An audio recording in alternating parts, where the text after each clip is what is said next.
Well, August 27th, I had worked a day shift at the Royal Alec Emergency Department. I left work and was driving home. I had a light that was red for me, so I stopped. And my light turned for me green, so I proceeded through, and that's pretty much it. It was just like an explosion went off. It was a big bang. And in my mind, I was standing in the field, watching the events that unfolded. And it was kind of an amazing experience because I had absolutely no pain. And I had this overwhelming feeling of comfort. It was kind of like like you suddenly got out of debt. That sort of feeling where life was really good. And then it's like somebody snapped a finger and I was back behind the steering wheel and I was covered in blood and glass and I had incredible pain. Because the doors were so badly bent and twisted, they really couldn't get me out, so they had to cut the roof off to get me out. I was impacted by a big 3/4-ton truck. The driver hit my passenger side and intruded my car by about 4 feet. His bumper was literally against my chest. He pushed me somewhere around 100 feet sideways straight down 100th Avenue. Next thing I know, I'm at the Royal Alec Emergency Department that I had just left.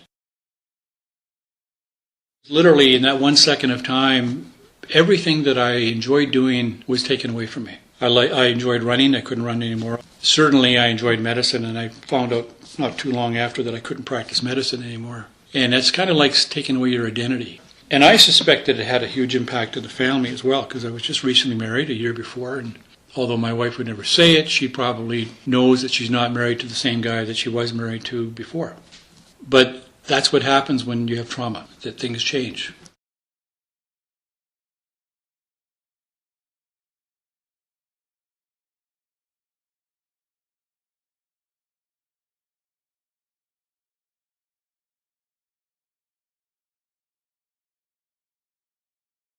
It just seemed like every time I turned around I was having another surgery and I was rehabbing and I just wasn't getting any further ahead, it seemed to me, in life.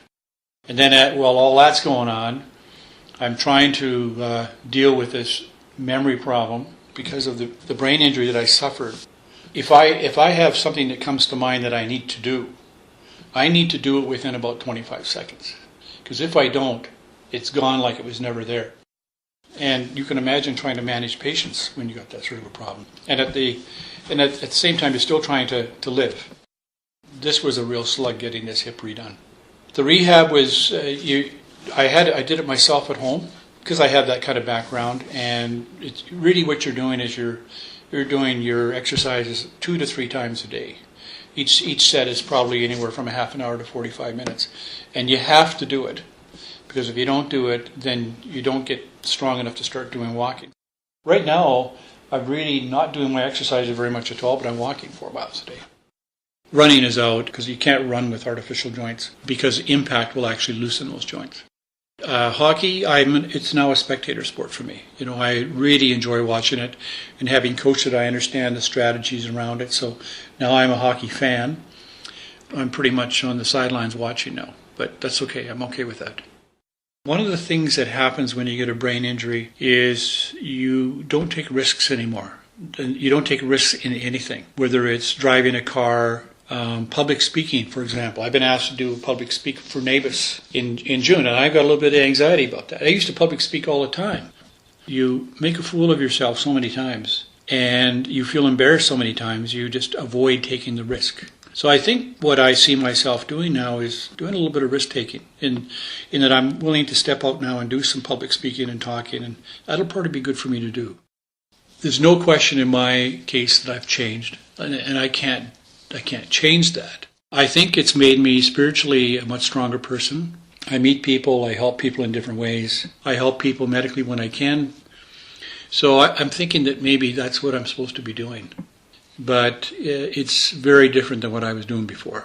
I could have been just as easily killed in that crash. And matter of fact, I probably should have been.